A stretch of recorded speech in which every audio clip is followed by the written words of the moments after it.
여러분은 가족에게 배신당한다면 어떤 감정이 드실까요? 평생 자식을 위해 헌신한 부모가 버려질 때 그 고통은 상상조차 하기 어렵습니다. 오늘 이야기는 50억 원짜리 건물을 아들에게 넘겨준 후 요양원으로 내몰린 한 아버지의 충격적인 이야기입니다. 그리고 그가 선택한 마지막 복수는 모든 것을 뒤바꿔 놓았습니다. 아버지, 이제 편히 쉬세요. 저희가 잘 모실게요. 이 말을 믿었던 김철수 씨는 자신의 전 재산인 50억 원짜리 건물을 아들 부부에게 증여했습니다. 40년간 피땀 흘려 일군 건물이었습니다. 가족의 미래를 위해 밤낮 없이 일했던 시간들, 그 모든 희생이 담긴 재산이었죠. 처음엔 좋은 요양원이었어요. 매주 아들이 찾아왔고 손주들 얼굴도 볼 수 있었죠. 김 씨의 목소리가 떨립니다. 그러던 어느 날 갑자기 다른 시설로 옮겨졌어요. 시골 외딴 곳, 창문 하나 제대로 없는 방이었습니다. 에어컨은 고장 난 지 오래였고 식사는 늘 미지근한 국 한 그릇과 볼품없는 밑반찬뿐이었죠. 그때부터 아들과 며느리의 방문이 뚝 끊겼습니다. 전화를 해도 받지 않았고 메시지에도 답장이 없었습니다. 김 씨가 시설 직원을 통해 아들에게 연락했을 때 돌아온 대답은 충격적이었습니다. 그 정도면 노인네가 지내기엔 충분하지 않냐? 아들의 이 한마디가 김 씨의 가슴에 대못을 박았습니다. 착하고 착한 내 아들이었는데 언제 그렇게 변해버린 건지 가슴이 시리고 아팠습니다. 난 평생 자식에게 계산서 내민 적 없는데. 김 씨는 침묵 속에서 펜을 들었습니다. 그리고 누구도 예상하지 못한 인생의 마지막 설계를 시작했습니다. 헌신한 부모를 헌신짝처럼 버린 자식 부부에게 김 씨는 어떤 복수를 계획한 것일까요? 묵직한 침묵이 흐른 후 김 씨의 눈빛이 달라졌습니다. 내가 평생 모은 재산을 자식에게 물려주는 것이 당연하다고 생각했어요. 하지만 이제는 다릅니다. 내 인생에서 가장 큰 결정을 내릴 때가 왔습니다. 그가 선택한 마지막 카드는 무엇이었을까요? 이제 김 씨는 다시 한번 인생에서 가장 큰 결정을 내리려 합니다. 단 한 번도 자신을 돌아보지 않았던 가족에게 주는 묵직한 유언과 함께 그의 선택이 가져올 결과는 아무도 예상하지 못했습니다. 제가 왜 이런 대우를 받아야 하는지 밤마다 생각했습니다. 김 씨는 떨리는 손으로 오래된 사진첩을 펼쳤습니다. 그 안에는 아들이 태어난 날부터 대학 졸업식, 결혼식까지의 모든 순간이 담겨 있었습니다. 아들이 열병으로 앓을 때 사흘밤을 지새웠던 기억, 대학 등록금을 마련하기 위해 담보대출까지 받았던 순간들. 이 모든 것이 헛된 것이었나요? 시설의 창문으로 비치는 달빛 아래 김 씨는 밤새 무언가를 적어 내려갔습니다. 그의 손에는 변호사 사무실에서 가져온 법률 서적이 놓여 있었습니다. 내가 법을 잘 몰라도 이번만큼은 제대로 알아보고 싶었어요. 김 씨의 눈빛에서는 체념이 아닌 단단한 의지가 느껴졌습니다. 그때 우연히 같은 시설에 거주하는 전직 판사 출신 최 노인을 만나게 됩니다. 증여한 재산이라도 심각한 배신이 있다면 돌려받을 방법이 있어. 최 노인의 이 한마디가 김 씨에게 새로운 희망의 불씨를 지폈습니다. 불효자에게 물려준 재산은 법적으로도 되찾을 권리가 있다오. 내가 도와주겠소. 한편 서울 고급 아파트에서는 김 씨의 아들 부부가 술자리를 가지고 있었습니다. 드디어 아버지 그 고집불통 노인네에게서 해방됐어. 이 와인잔을 높이 든 아들의 얼굴에는 죄책감이라곤 찾아볼 수 없었습니다. 그 건물 팔아서 제주도에 새 건물을 지을 거야. 아버진 어차피 오래 살지도 못할 거고. 그들이 모르는 사이 김 씨는 건물을 넘겨줄 때 아들이 서명한 부양의무 계약서를 찾아냈습니다. 서류 한 구석에 작은 글씨로 적힌 문구가 있었습니다. 증여 이후 적절한 부양 의무를 다하지 않을 경우 모든 재산은 원소유주에게 귀속된다. 김 씨의 입가에 희미한 미소가 번졌습니다. 내가 바보 같았지만 완전히 준비 없이 건물을 넘긴 건 아니었어요. 김 씨는 오래된 금고에서 녹음기 하나를 꺼냈습니다. 그 안에는 아들이 했던 모든 약속, 그리고 최근 시설 직원 앞에서 했던 비정한 발언들이 고스란히 담겨 있었습니다. 이건 내 마지막 보험이었습니다. 다음 날 아침 김 씨는 최 노인과 함께 서울행 버스에 올랐습니다. 떨리는 손으로 휴대폰을 켠 김 씨는 오랫동안 연락하지 않았던 번호로 전화를 걸었습니다. 여보세요, 박 변호사님? 오랜만입니다. 제 아들에 관한 이야기로 상담을 받고 싶습니다. 김 씨의 눈에서는 오랜만에 결연한 의지가 빛났습니다. 이제 곧 김 씨의 복수가 시작됩니다. 그가 선택한 마지막 카드는 무엇일까요? 그리고 아들 부부에게는 어떤 운명이 기다리고 있을까요? 박 변호사의 사무실. 긴장된 분위기 속에서 김 씨는 모든 증거물을 테이블 위에 올려놓았습니다. 이게 다 맞다면 우리는 충분히 이길 수 있습니다. 박 변호사의 말에 김 씨는 깊은 한숨을 내쉬었습니다. 전 이기고 싶은 게 아닙니다. 단 한 번만 아들의 눈을 똑바로 보고 묻고 싶은 겁니다. 왜 그랬냐고. 그날 저녁 예고 없이 아들의 호화 아파트를 찾은 김 씨. 인터폰을 눌렀을 때 내다본 아들의 얼굴은 경악으로 가득 찼습니다. 아버지, 어떻게 여기를? 문이 열리고 김 씨는 40년 만에 처음으로 아들 앞에서 눈물을 보였습니다. 네가 이렇게까지 변할 줄은 몰랐구나. 거실에서 마주 앉은 부자. 테이블 위에는 김 씨가 가져온 서류들이 놓여 있었습니다. 계약서에 따르면 네가 나를 제대로 부양하지 않으면 모든 재산은 다시 내게 돌아오게 되어 있다. 아들의 얼굴이 창백해졌습니다. 그런 조항이 있었어요? 김 씨는 고개를 끄덕였습니다. 네가 서명할 때 꼼꼼히 읽지 않았을 뿐이지. 순간 아들의 표정이 돌변했습니다. 그래서요? 무슨 짓을 하시려고요? 그 나이에 그 재산으로 뭘 하시겠다고. 김 씨의 눈에서는 분노가 아닌 깊은 슬픔이 느껴졌습니다. 네가 그렇게 돈만 보는 사람이 될 줄은 몰랐다. 나는 단지 내 진심을 듣고 싶었을 뿐이다. 그 순간 옆방에서 김 씨의 손자가 뛰어나왔습니다. 할아버지. 순수한 미소로 달려오는 아이를 보며 김 씨의 마음이 무너졌습니다. 아이는 김 씨의 품에 안겨 속삭였습니다. 할아버지, 아빠가 할아버지는 멀리 여행 가셨다고 했어요. 근데 왜 한 번도 전화 안 하셨어요? 그 말에 김 씨의 눈시울이 붉어졌습니다. 증여 취소 소송을 제기했습니다. 김 씨의 말에 아들 부부의 얼굴이 하얗게 질렸습니다. 재판에서 이기면 건물은 다시 내 것이 된다. 하지만 김 씨는 잠시 말을 멈추고 손자를 바라보았습니다. 내게는 그보다 더 중요한 게 있어. 다음 날 법원. 증여 취소 소송 첫 재판이 열렸습니다. 김 씨의 변호사는 모든 증거를 법정에 제출했습니다. 녹음된 아들의 발언, 형편없는 요양시설의 사진들, 의사의 진단서까지. 피고인은 명백히 부양 의무를 저버렸으며 원고에게 정신적, 육체적 고통을 안겨주었습니다. 법정에 앉아있던 아들은 고개를 숙인 채 말이 없었습니다. 그런데 갑자기 김 씨가 일어나 재판부에 말했습니다. 재판장님, 저는 소송을 취하하고 싶습니다. 법정이 술렁였습니다. 김 씨는 천천히 아들에게 다가가 손을 내밀었습니다. 나는 내 재산을 빼앗으려는 게 아니다.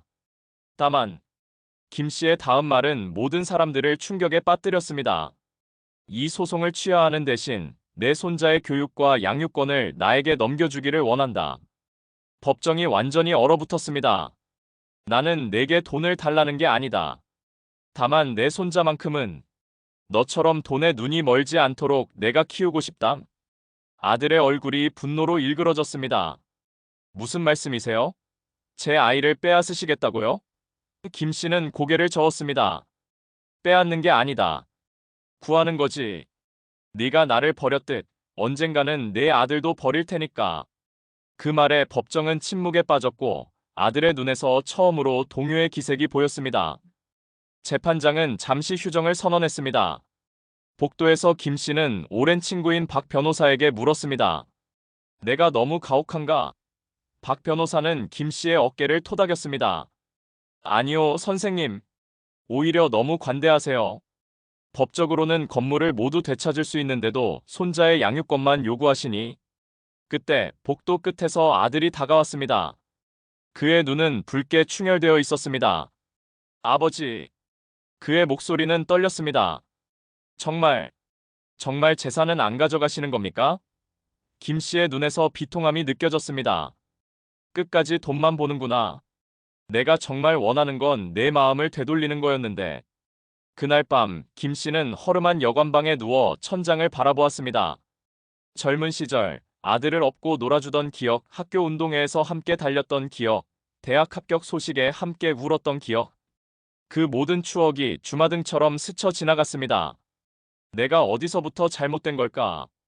다음 날 아침 예상치 못한 방문객이 여관을 찾아왔습니다. 아들의 아내, 즉 김 씨의 며느리였습니다. 아버님, 말씀 좀. 그녀의 눈에는 눈물이 고여 있었습니다. 사실 남편이 모르게 온 겁니다. 제가 모든 일의 원인입니다. 며느리의 고백은 충격적이었습니다. 처음엔 좋은 요양원에 모시려 했어요. 하지만 우리 부부의 사업이 갑자기 어려워졌고 건물을 담보로 대출을 받았는데 그마저도 다 탕진했어요. 그녀는 흐느끼며 말을 이었습니다. 남편은 아버님께 죄책감이 너무 커서 차마 찾아뵙지 못했던 거예요. 사업 실패. 김 씨의 눈이 커졌습니다. 그런 이야기는 처음 듣는구나. 며느리는 고개를 숙였습니다. 남편이 자존심 때문에 말하지 못했어요.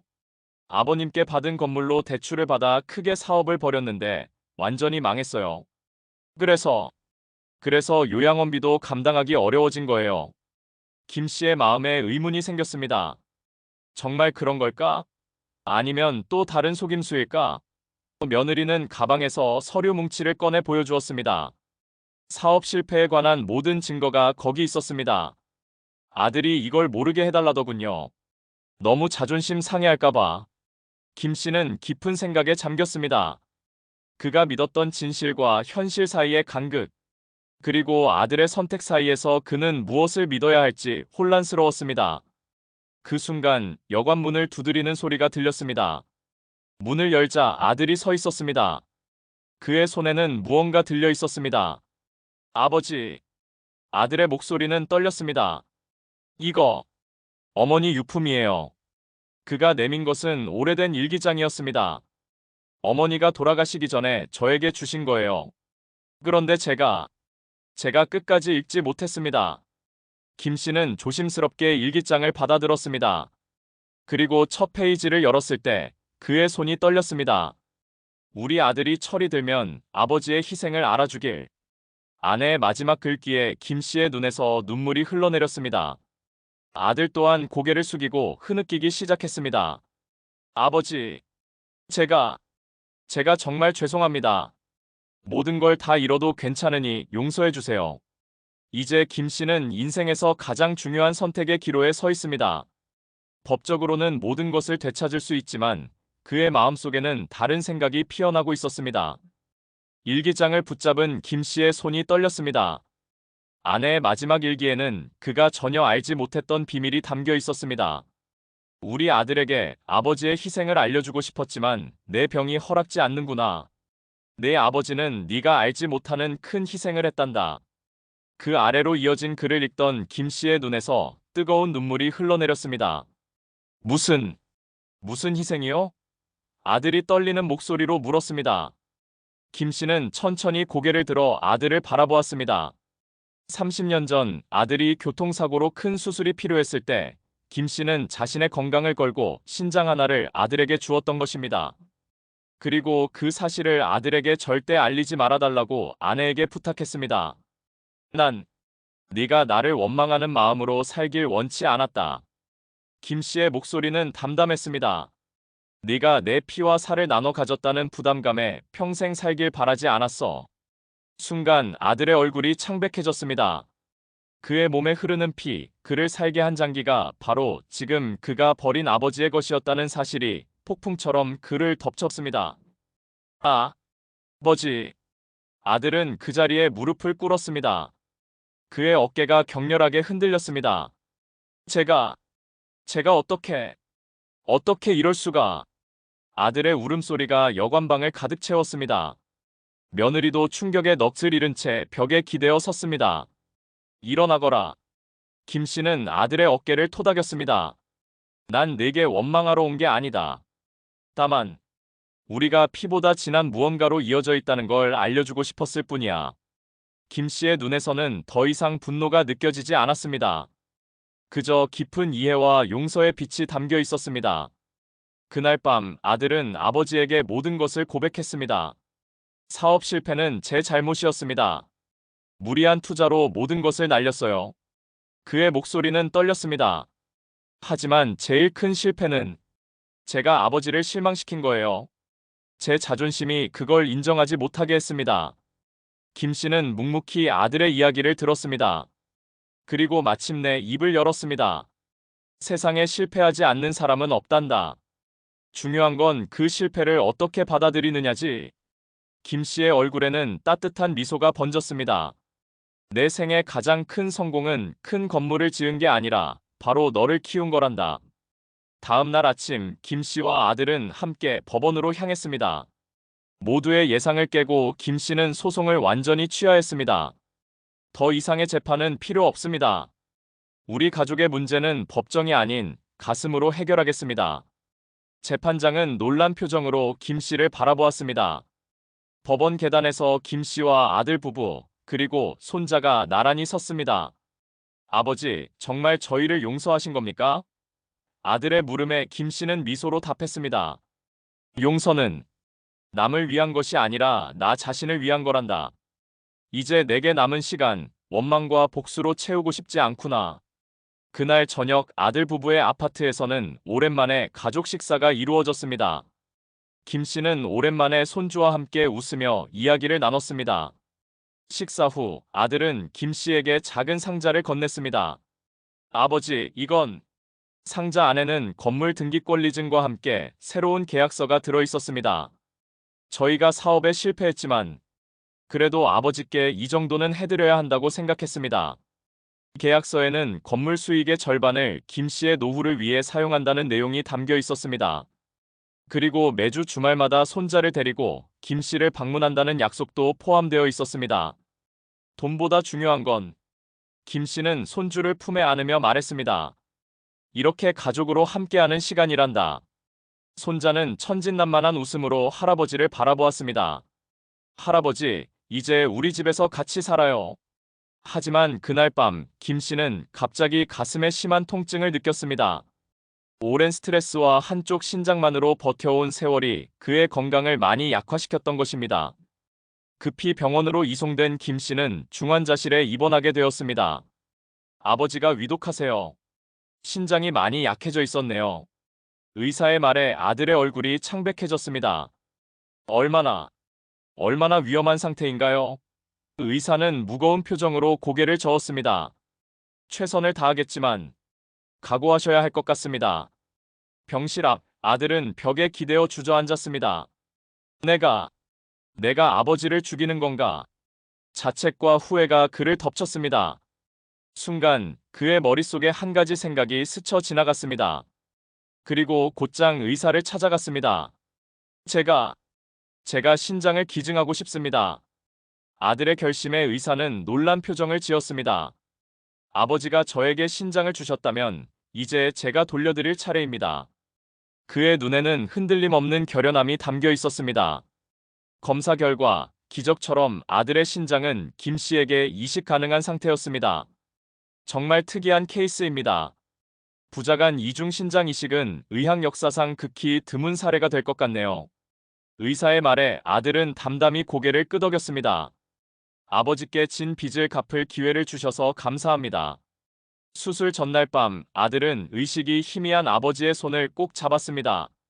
아버지, 제가 이제 아버지 생명의 일부가 되겠습니다. 30년 전 아버지가 저에게 해주신 것처럼요. 김 씨의 눈가에 희미한 눈물이 맺혔습니다. 아들아, 괜찮다. 이미 용서했으니. 아닙니다, 아버지. 이건 용서의 문제가 아니에요. 이건 사랑의 문제입니다. 아들의 눈에서 결연한 의지가 느껴졌습니다. 아버지께서 저에게 생명을 주셨듯이 이제 제가 아버지께 제 생명의 일부를 돌려드릴 차례입니다. 수술은 12시간 동안 이어졌습니다. 온 나라의 언론이 이 특별한 사례를 주목했습니다. 아버지가 아들에게, 아들이 다시 아버지에게 생명을 순환한 기적의 이야기라는 제목의 뉴스가 전국을 울렸습니다. 7번째 페이지. 수술 후 3주 김 씨는 기적적으로 회복되어 병원을 나설 수 있었습니다. 아들 역시 건강을 되찾고 있었습니다. 둘은 같은 병실에서 회복하며 40년 만에 진정한 부자 간의 대화를 나눴습니다. 아버지, 저는 이제야 진정한 부자의 의미를 알게 됐습니다. 아들이 병상에서 조용히 말했습니다. 그동안 눈에 보이는 부만 줬다가 정작 가장 소중한 것을 잃을 뻔했어요. 김 씨는 아들의 손을 꼭 잡았습니다. 나도 내게 미안하다, 아들아. 단지 재산만 물려주려 하고 정작 더 중요한 가치와 지혜는 제대로 전해주지 못했구나. 병원에서 퇴원한 날, 김 씨와 아들은 새로운 결정을 내렸습니다. 그들은 함께 두 번째 기회재단을 설립했습니다. 버려진 노인들을 위한 적절한 주거 환경을 제공하고 가족화해 프로그램을 운영하는 재단이었습니다. 우리의 경험이 다른 이들에게도 희망이 되었으면 합니다. 기자회견에서 김 씨는 담담히 말했습니다. 누구에게나 두 번째 기회는 있습니다. 우리 가족이 그랬던 것처럼요. 재단 설립 소식은 SNS를 통해 폭발적으로 퍼져나갔습니다. 단 하루 만에 재단의 유튜브 채널 구독자 수는 10만 명을 돌파했고 관련 영상의 조회수는 200만을 넘어섰습니다. 많은 사람들이 자신들의 가족 갈등 이야기와 화해의 순간을 공유하기 시작했습니다. 아버지의 용서가 제 인생을 바꿨습니다. 한 방송 프로그램에 출연한 아들의 고백에 시청자들은 뜨거운 박수를 보냈습니다. 저는 이제 아버지처럼 베풀고 용서하는 삶을 살고 싶습니다. 그의 이 한마디가 또 다른 가족들에게 화해의 불씨를 지폈습니다. 6개월 후, 재단은 첫 번째 가족 화해의 날 행사를 열었습니다. 전국에서 500가구가 넘는 가족들이 참여했고, 오랜 갈등을 뒤로하고 화해의 손을 내미는 감동적인 장면들이 연출되었습니다. 행사장 한켠에는 김 씨와 아들이 함께 심은 화해의 나무가 서 있었습니다. 할아버지, 이 나무 언제 커요? 손주의 물음에 김 씨는 미소 지었습니다. 우리가 매일 물을 주고 사랑으로 돌보면 어느새 큰 나무가 되어 있을 거야. 가족도 마찬가지란다. 서로에게 매일 작은 사랑을 주다 보면 어느새 깊고 단단한 유대가 생기는 거지. 재단의 활동은 점점 확대되어 1년 만에 전국 5개 도시에 두 번째 기회센터가 설립되었습니다. 버려진 노인들에게 따뜻한 보금자리를 제공하고 단절된 가족관계를 회복하기 위한 상담 프로그램을 운영했습니다. 특히 편지 쓰기 프로젝트는 오랫동안 연락이 끊긴 가족들 사이에 다리를 놓는 역할을 했습니다. 김 씨의 건강은 날로 좋아졌고 이제는 매주 재단에서 강연을 합니다. 복수보다 강한 것은 용서입니다. 원망보다 깊은 것은 이해입니다. 그의 강연장은 항상 사람들로 가득 찹니다. 그리고 그 뒤에는 언제나 아들과 손자가 자랑스러운 표정으로 서 있습니다. 끝까지 봐주셔서 감사합니다. 좋아요, 구독도 부탁드립니다.